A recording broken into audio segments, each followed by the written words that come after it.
My name is Madison Estes, and this is using fraction strips to add and subtract.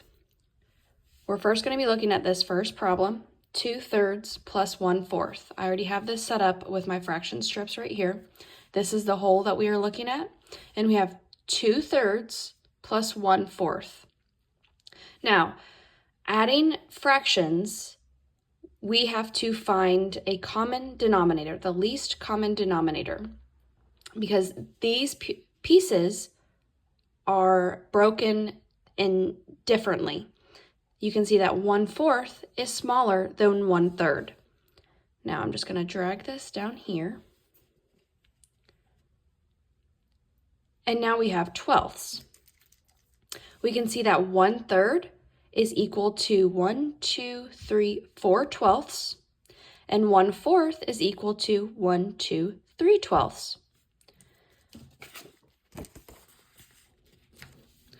This is the same as finding the least common denominator by multiplying the numerator and denominator. 4 times 4 times 3 times 3.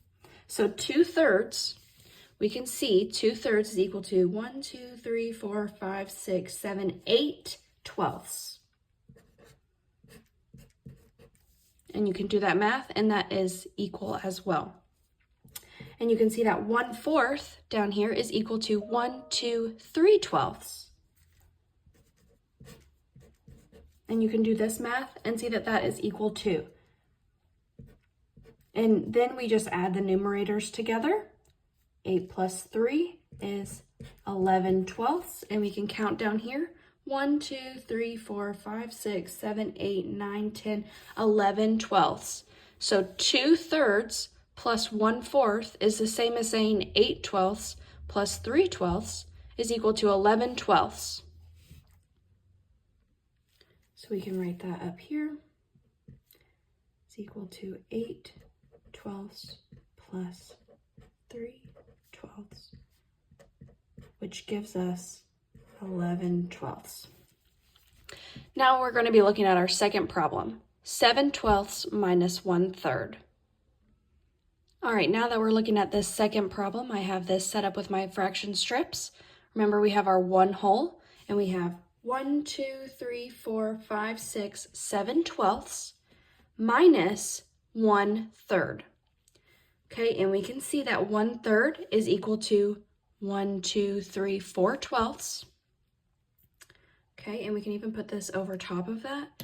And we can see that we're left with 1, 2, 3 twelfths. Okay, so just to write this out, we did 7 twelfths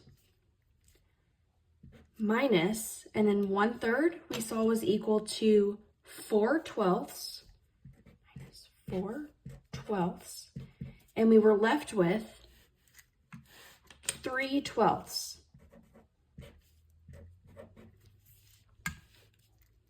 Okay, and you can just verify that by finding the least common denominator of 12 times 4 times 4.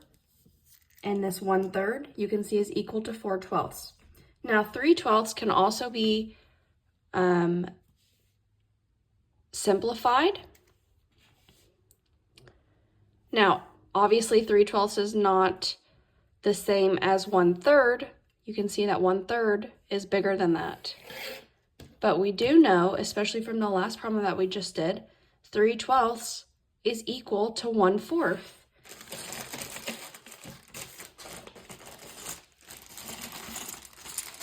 And we can also see that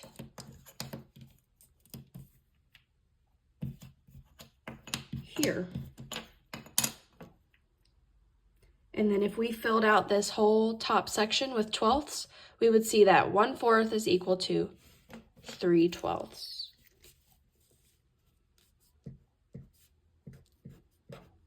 You could also divide by 3,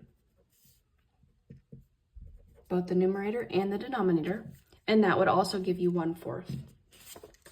So problem number 2, just to recap, we did 7 twelfths minus and then 1/3 was equal to 4/12. And that left us with 3/12. And then we simplified that and got 1/4.